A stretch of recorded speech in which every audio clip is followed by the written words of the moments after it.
मित्रों नमस्ते।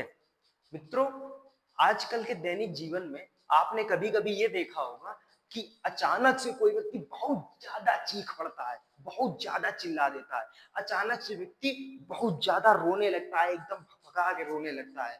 अचानक से कभी व्यक्ति क्या बहुत ज़्यादा घबरा जाता है, बहुत ज़्यादा परेशान हो जाता है, एकदम तनाव की स्थिति आ जाती है अत्यधिक तीव्र वाली। उसमें व्यक्ति को समझ में नहीं आता है, कभी-कभी ऐसे व्यक्ति बेहोश हो जाते हैं।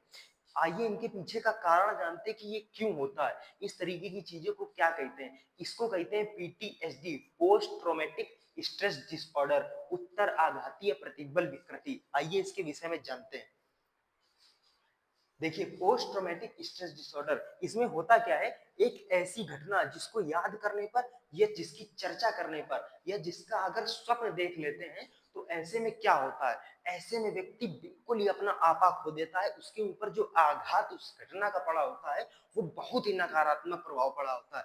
तो वो जिस तरीके की चीजें प्रदर्शित करता है वो बहुत ही भयावह हो जाती है। अब जैसे इसमें से देख सकते हैं कि क्या, जैसे कोई रेल दुर्घटना, कोई हवाई दुर्घटना, भूकंप आना या कहीं कहीं बाढ़ आ जाना, इस तरीके की चीजों को देखना, या कहीं देख लीजिए अचानक से कहीं सिलेंडर ब्लास्ट हुआ हो, अचानक से किसी का घर टूटा हो पूरा घर एकदम से, उसके नजरों के सामने जब इस तरीके की चीजें होती हैं वो सारा उसके माइंड में एकदम स्टोर हो जाता है बहुत अंदर तक, जिससे वो बहुत ज्यादा भयावह स्थिति में आ जाता है। अब ऐसे व्यक्तियों में निराशा, भय, घबराहट, तनाव, चिंता, ये सभी चीजें एकदम डीपली अंदर तक घुस जाती हैं। जिस व्यक्ति में इस तरीके का ट्रॉमा हो जाता है, और ऐसे व्यक्ति लंबे समय तक इस चीज से पीड़ित रहते हैं और बहुत समय तक समायोजन नहीं कर पाते हैं, एडजस्टमेंट नहीं कर पाते हैं। आइए आगे देखेंगे कि इसके लक्षण, इसके जो प्रमुख लक्षण बताए गए हैं वो प्रमुख लक्षण क्या बताए गए हैं कि आघात का सामना। सबसे पहले तो वो व्यक्ति जिसने अपने आंखों के समक्ष इन सभी चीजों को देखा हो, इन घटनाओं को घटित होते हुए देखा हो, इन भयावह चीजों को होते हुए प्रत्यक्ष रूप से देखा हो, वो ये एक कारण प्रमुख बनता है। दूसरा क्या, उस आघात की पुनरावृत्ति। अब उस व्यक्ति को जो लक्षण में क्या होगा, वही चीज की बार बार पुनरावृत्ति, उसी चीज की घटनाओं के बार बार पुनरावृत्ति, बार बार उसके मेंटल सेटअप में वही सीन चलेगा कि ऐसा हुआ था। इस तरीके की चीजें बार बार चलेंगी।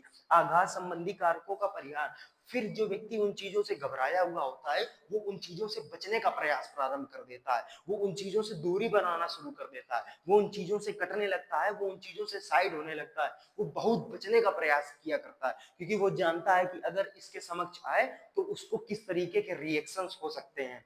और उसके बाद डिप्रेशन, विषाद की अनुभूति। ऐसे व्यक्तियों को डिप्रेशन, बहुत ज्यादा विषाद की अनुभूति होती है, वो बिल्कुल डिप्रेशन में चले जाते हैं, बंद कमरे में रहना पसंद करने लगते हैं, समाज से बिल्कुल कटने का प्रयास करने लगते हैं। इस तरीके की उनमें सिम्टम्स आ जाते हैं जो लक्षण देखने मिलते हैं। चित्र के माध्यम से समझेंगे तो इंस्ट्रक्टिव थॉट इस तरीके से देखिए, और ये देखिए नाइट में फ्लैशबैक्स वाला, और ऑलवेज ऑन ग्राउंड, और destructive behaviour, sleeping and concentration, anxiety and depression, anxiety and depression, सोने में कठिनाई होने लगती है, ध्यान केंद्र और कंसंट्रेशन में उसको समस्या होने लगती है, destructive behaviour, drinking and smoking, drugs, इस तरीके की चीजें वो प्रारंभ कर देता है। और उसको हमेशा लगता है कि हमेशा वो एक ऐसे युद्ध के मैदान में है कि जहां से उसको कोई सुरक्षात्मक व्यवहार नहीं मिलेगा, तो बहुत ज्यादा परेशान हो जाता है व्यक्ति और बहुत ज्यादा घबरा जाता है।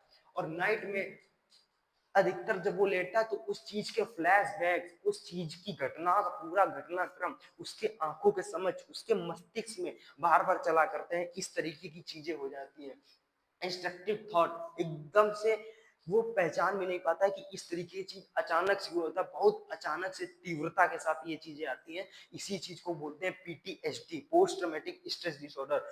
ट्रॉमास होते हैं पीटीएसडी में, ये देखेंगे स्ट्रेस, एंजाइटी, फ्लैश बैसेक्स जो आपको बताया, डिसऑर्डर्स, मेमोरीज, जो उसकी यादें बार बार उन्हीं यादों में व्यक्ति खोया जाता है, उन चीजों को याद के तुरंत उन्हीं चीजों में आ जाता है।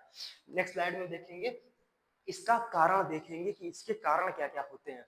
जैविक कारण मतलब बायोलॉजिकल फैक्टर, मनोवैज्ञानिक कारण साइकोलॉजिकल फैक्टर, सोशल फैक्टर, सामाजिक कारण क्या क्या होते हैं। जैविक कारण में आप देखेंगे, जैविक कारण में क्या होता है कि ओपियोड्स नाम का एक रसायन होता है। जब कभी व्यक्ति इस तरीके की चीजें देखता है तो उसके शरीर में, उसकी बॉडी में एक ओपियोड्स नामक रसायन की वृद्धि हो जाती है, जो उसकी घटना को एक कारण के रूप में दिखा देता है, जो नाम रसायन बन जाए जिससे सुन्नता आ जाती है। ओपियोड्स क्या करता है, सुन्नता ले आता है शरीर में। जब कभी ऐसी चीज को देख के एकदम से सुन्न हो गया, अचानक से किसी बड़ी दुर्घटना या घटना को देखा, एक बड़ा सा कार एक्सीडेंट देख लिया, एकदम हाथ पैर सुन्न पड़ गए, इस तरीके की, ये क्या हो गया, इस तरीके की चीजों को देखकर। अब साइकोलॉजिकल फैक्टर में क्या देखेंगे, साइकोलॉजिकल फैक्टर वहां काम आता है जब किसी व्यक्ति के घर परिवार में इस तरीके की घटना हो रही हो, वहां से वो अपने ऊपर लेता है। या फिर जब कहीं समाज में इस तरीके की घटना होती है, वो व्यक्ति सोचता है कि ये मेरी वजह से हो गया, वो उसको स्वयं का कारण बताने लगता है। वो सोचता है अगर हम हो सकते तो हम इस चीज को ठीक कर सकते, लेकिन ये मेरे कारण ये घटना घटित हो गई। इस तरीके के मनोवैज्ञानिक रूप से अपने मस्तिष्क में वो चीजों को धारण करने लगता है, अपना संज्ञान इस तरीके का बनाने लगता है, जो पीटीएसडी का एक बड़ा कारण बनता है। और नेक्स्ट कारण होता है, जो फैक्टर होता है इसका, सोशल फैक्टर होता है। सोशल फैक्टर को किस प्रकार से समझेंगे, जब इस तरीके का व्यक्ति ऐसी घटनाओं को देखकर समाज में जाता है, उससे समाज से उसको पॉजिटिव या निगेटिव किस तरह का रीइंफोर्समेंट मिल रहा है। अगर पॉजिटिव मिलता है तो उन चीजों से वो कोप अप कर सकता है, लेकिन अगर निगेटिव मिला तो उन चीजों को और ज्यादा अपने ऊपर हावी कर लेता है, और ज्यादा आघात का उस पर असर होता है। नेक्स्ट इसको समझेंगे चित्र के माध्यम से, कुछ और कॉजेज जो बताए गए हैं। चाइल्ड बर्थ, डिलीवरी के टाइम जो चाइल्ड बर्थ वाला में प्रॉब्लम आ जाती है, उसको बेसिकली ये डॉक्टर्स आपको ज्यादा अच्छे से समझा सकते हैं। वॉर, एक युद्ध के दौरान जब कभी ज्यादा बड़ा बॉम्ब ब्लास्ट होता है, इस तरीके के जब सैनिक युद्ध में होते हैं, तो उस चीज के जो फ्लैश बैक सैनिकों के मस्तिष्क में हमेशा चलते हैं। इस तरीके के एक अमेरिकन साइकोलॉजिस्ट ने इस पे शोध भी किया था, जिसको आप लोगों को नेक्स्ट वीडियो में पूरे लेक्चर के रूप में फॉर्म में बताएंगे। और हेल्थ कॉम्प्लिकेशंस, एक सीवियर हेल्थ कॉम्प्लिकेशंस भी इसका एक बड़ा रीजन हो सकता है। And secondary traumas, car accident कोई बड़ा, एंड सेक्सुअल असॉल्ट, इंडिया में जो रेप केसेस चल रहे हैं उसका एक बड़ा कारण है, व्यक्ति में बनता है पीटीएसडी के लिए।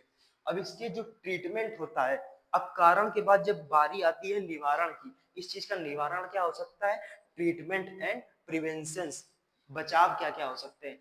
पीटीएसडी का निवारण बहुत ही कम किया जा सकता है। ये इस तरह का ट्रॉमा होता है जो एक लंबे चलने वाला प्रोसेस होता है, इससे व्यक्ति बहुत लंबे समय तक पीड़ित हो जाता है। लेकिन फिर भी जो चीजें की जा सकती हैं उसके लिए क्या है, प्रभावित व्यक्ति को जितना स्नेहिल वातावरण मिलता है, व्यक्ति को जितना कंफर्टेबल, लवेबल एटमॉस्फेयर क्रिएट करके उसको दिया जाता है, वो उन चीजों से जल्दी बाहर निकल सकता है, ज्यादा जल्दी आसानी से वो अपने आप को ठीक कर सकता है। स्ट्रेस मैनेजमेंट, ये सारी चीजें साइकोलॉजिस्ट कर सकता है, जो काउंसलिंग करते हैं। एक number of counselling, series of counselling के बाद जो स्ट्रेस मैनेजमेंट करके व्यक्ति को बताता है, उनकी घटनाओं को समझकर, उन चीजों को बताकर कि आप इन चीजों को थोड़ा ठीक कर सकते हैं, उस चीज का प्रयास करके उन चीजों को ठीक करने का प्रयास किया जाता है।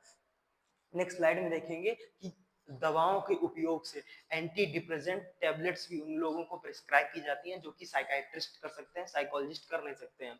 और उसके बाद संकट हस्तक्षेप उपचार, इसमें क्या किया जाता है, उसके संकट को जान के समझ कर उसको इमोशनल सपोर्ट किया जाता है, ताकि उन चीजों से व्यक्ति बाहर निकलने का प्रयास करे। और एक और आता है इसमें प्रत्यक्ष उपचारात्मक प्रदर्शन, इसमें क्या किया जाता है, उसी तरीके की घटनाओं को या तो घटित किया जा सकता है, या तो उनको वीडियो फॉर्म में उसको दिखा के फिर उसका ट्रीटमेंट किया जाता है। इसको थेरेपी के रूप में देखते हैं। इसमें संकट या समस्या को पुनः उपस्थित किया जाता है, कार बातचीत कल्पना उद्देश्यों के माध्यम से उसका व्यवहार में जो आत्मिक उपचार होता है उस उपचार को किया जा सकता है, जिससे बहुत ज्यादा हेल्प मिलती है उसको। अब ये देखिए, CBCT, cognitive behaviour therapy, cognitive processing therapy, medication and group therapy भी किया जा सकता है इस तरीके में। और बेसिकली ये जो काम होते हैं वो साइकोलॉजिस्ट भी कर सकते हैं, साइकाइट्रिस्ट दवा के माध्यम से कर सकते हैं। इस तरीके से अलग अलग थोड़ा थोड़ा करने का प्रयास किया जा सकता है, क्योंकि जो पोस्ट ट्रॉमेटिक स्ट्रेस डिसऑर्डर है वाकई में एक सीवियर कंडीशन है। इसके व्यक्तियों को आप देखेंगे, आप स्वयं शॉक हो जाएंगे कि ऐसा व्यक्ति कर सकता है, इस तरीके की घटनाएं प्रदर्शित कर सकता है। और नेक्स्ट आप देखेंगे कि क्या था, हाँ तो बाकी हो गया है। इसीलिए जो हम लोगों के चैनल का मेन चीज है कि मित्रों, आसपास के लोगों को देखिए, जानिए, समझिए, और किस तरीके की चीजों के सिम्टम्स में वो आ रहा है। अगर ऐसा कुछ होता है तो आप लोग उनको साइकोलॉजिस्ट के पास भेज सकते हैं, उनको बता सकते हैं, उनका इन उपायों के साथ थोड़ा बहुत काउंसलिंग भी कर सकते हैं। आज के लिए इतना ही। आई होप आपको वीडियो पसंद आया होगा। आज के लिए नमस्ते।